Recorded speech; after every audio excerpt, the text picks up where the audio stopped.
All right, now let's take a look at a more advanced application of Puppet Warp inside of Photoshop. I'm working inside of an image called ropetrick.psd, and the base image, the one of the hands pulling at the rope right there, the tug-of-war image, comes to us from photographer James Didle of the Fotolia image library. But the actual image looks something like this. If I go over to the layers panel, you can see I have a couple of layers. I'll turn off the top layer, heart, and that's the image as it first appeared when I downloaded it, more or less. It was actually shorter than this. It didn't have this much rope. And eventually what I did, I went ahead and lengthened the amount of rope between the two hands.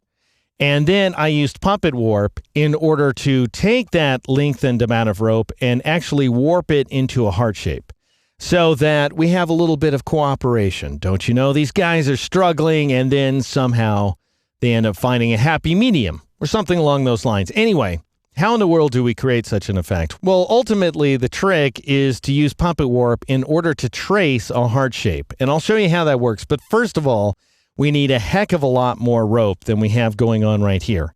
And we're going to create that rope inside of this image. It's called duplicatethis.psd. And here's what's going on. If you take a look at the layers panel, we've got a total of 5 layers, including this text layer that says periodicity 248 pixels. I'll come back to that in just a moment. Why don't you go ahead, if you're working along with me, turn off all the layers besides the text layer, and then this layer at the bottom that's called hands right. Those are the right side hands by themselves, so cut off from the rope. And then on the hands left layer, we have the left side hands. And then in between, we're going to fill this whole space with lengths of rope. And we're going to use these layers right here. They're called Rope 01 and Rope 14. They're actually exactly the same bit of rope. And we're going to take Rope 01 actually and fill in the gap. And this one's called Rope 14 because we're going to have Rope 2, 3, 4, 5, 6, and all the way through 13 in between these two links right here once we're done. Now, to give you a sense of what the original image looked like, I'll go ahead and click on the hands right layer for a moment, and I'll control drag or command drag that layer over to the left-hand side. And that's how much rope I had to work with in the first place. So nothing. These guys are holding a very short length of rope.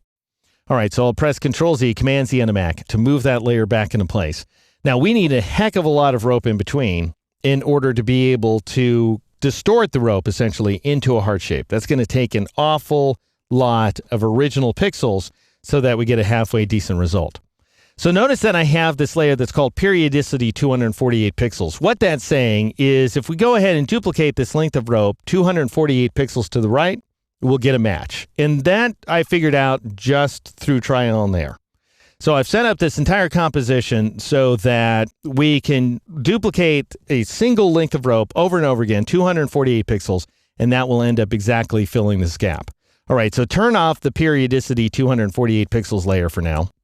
Click on the Rope 01 layer here inside the Layers panel, and then we're going to go ahead and zoom in to the 100% zoom ratio, like so that we can see this rope up close and personal, because we're going to have to apply a little bit of a layer mask in order to get an exact match.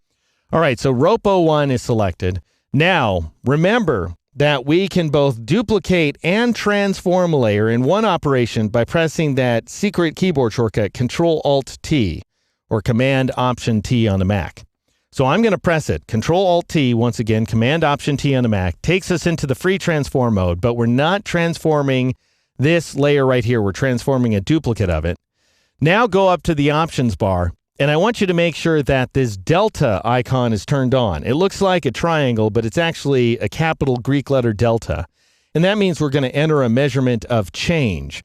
That is, we're going to move the layer X number of pixels as opposed to entering a specific coordinate location. So this option, by the way, is off by default. Go ahead and click on the triangle to turn it on. And then we don't care about the reference point matrix there. I want you to change the X value to 248 like so, and that's it. You don't need to change the Y value at all. Now press the Enter key a couple of times here on the PC or the Return key a couple of times on the Mac.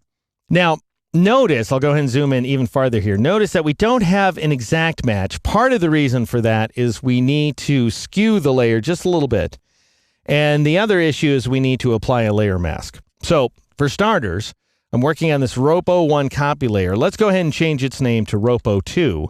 And then I'll press Control-T or Command-T on the Mac to once again enter the free transform mode. Now you might think, hey Deke, 2 free transforms in a row, isn't that going to be a destructive modification? Well, no, because the first application of free transform was just a movement.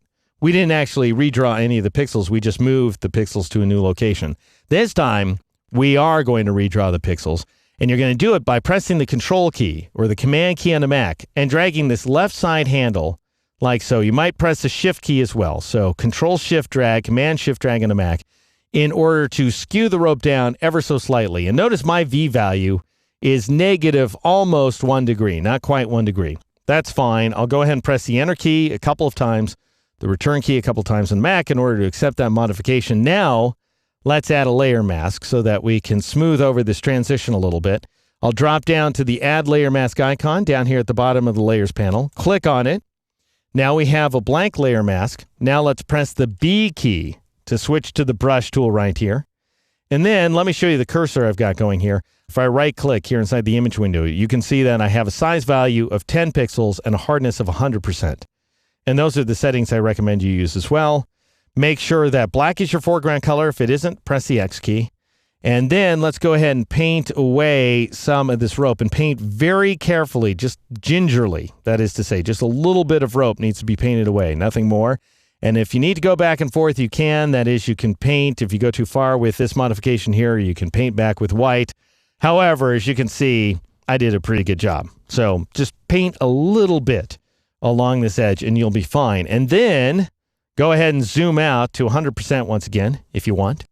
And now we're going to duplicate this length of rope over and over again. So press Control-Alt-T, Command-Option-T on the Mac in order to once again transform a duplicate of this length of rope. Go up to the options bar. Notice that your delta icon should still be on, so the triangle should still be active between X and Y right there. And I want you to change, once again, the X value to 248 pixels, and then press the Enter key or the Return key on the Mac a couple of times in order to accept your modification. And I'm going to go ahead and make my layers panel a little wider here so I can rename this new layer Rope 03, like so, instead of Rope 02 copy. And now then, let's go ahead and zoom out, because now we're ready to just fill in the gaps, by the way. And don't worry, if you zoom out so far that you can see tiny little hairline fractures, they're not really there. Don't worry about them. All right, I'm going to now press Control-Shift-Alt-T. That would be Command-Shift-Option-T on the Mac in order to create a new length of rope. Just like that, bang. It goes ahead and repeats that last transformation. So it duplicates the length of rope, a periodicity, once again, an X value of 248 pixels. So the deed is done. I just go ahead and rename this length of rope right there, Rope 04. Depends how, fastidious you want to get here, folks. You can sit here and rename every single one of them or not if you don't care.